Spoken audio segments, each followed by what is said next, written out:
بسم اللہ الرحمن الرحیم الصلاۃ والسلام علیک یا سیدی یا رسول اللہ وعلی آلک و اصحابک یا نور اللہ اللہم صلی علی محمد و آل محمد۔ اللہ تعالیٰ سب پر رحمت، کرم، فضل کی نگاہ فرمائے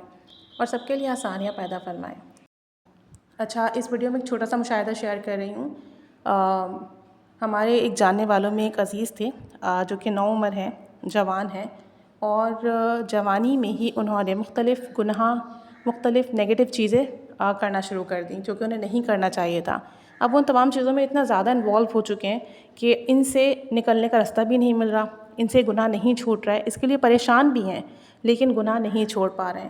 اچھا، گناہ کرنے کی وجہ سے معاملات کچھ ایسے ہوئے کہ صحت بھی خراب ہونے لگی اور رزق بھی تنگ ہونے لگا۔ اب یہ مزید پریشان ہونے لگے کہ زندگی میں کچھ بھی ٹھیک نہیں ہے، پریشانیاں بڑھ رہی ہیں، مسائل بڑھ رہے ہیں، ہر دروازہ بند ہونے لگا ہے، اور سب سے بڑی بات دل کو سکون نہیں ہے۔ ظاہر سی بات ہے، جب اللہ کی نافرمانی کریں گے، گناہ کریں گے اور دل میں کہیں یہ خیال ہو کہ میں غلط کر رہا ہوں تو دل کو سکون نہیں آتا۔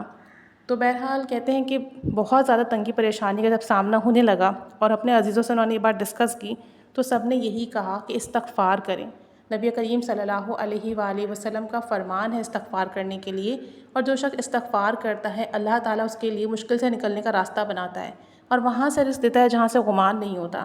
سب نے ان کو یہی مشورہ دیا کہ آپ استغفار کثرت سے کریں، استغفار کرنے سے آپ کا دل گناہوں سے بیزار بھی ہوگا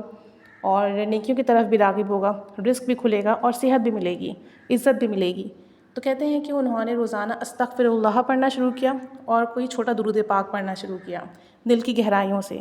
کچھ زیادہ تعداد میں نہیں پڑھتے، تھوڑی تعداد میں ورد کرتے، لیکن جتنا بھی پڑھتے توجہ دھیان سے پڑھتے۔ اس کا فائدہ انہیں یہ ملا کہ سب سے پہلے انہیں قلبی سکون ملا، اور جن گناہوں میں، جن بری عادات میں وہ انوالو ہو گئے تھے اس سے ان کو خلاصی ملی۔ ان کا دل نہیں چاہا پھر کہ وہ ان گناہوں کی طرف راغب ہوں،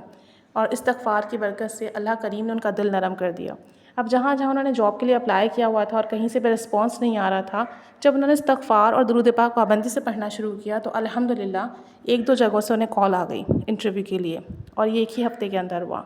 تو پھر الحمدللہ وہ گئے، انٹرویو وغیرہ ہوا، اور اسی مہینے میں ہی ان کی جاب بھی لگ گئی، اور اسی مہینے میں ان کی جاب لگی، جاب بھی اچھی تھی، سیلری بھی اچھی تھی، اور پھر سب سے بڑی بات یہ کہ جو دعاؤں کا دروازہ بند ہو گیا تھا، دعائیں قبول نہیں ہو رہی تھیں، پریشانیاں بڑھ رہی تھیں، مسائل بڑھ رہے تھے، دعائیں قبول ہونے لگیں، دل کو سکون آ گیا، دوبارہ ذکر و اذکار اور نماز کی توفیق ملی، گناہوں سے دل جو ہے برا ہوا، اور یہ سب استغفار اور درود پاک پڑھنے کی برکت سے ہوا۔ تو ہمیں بھی چاہیے کوئی زندگی میں پریشانی ہو،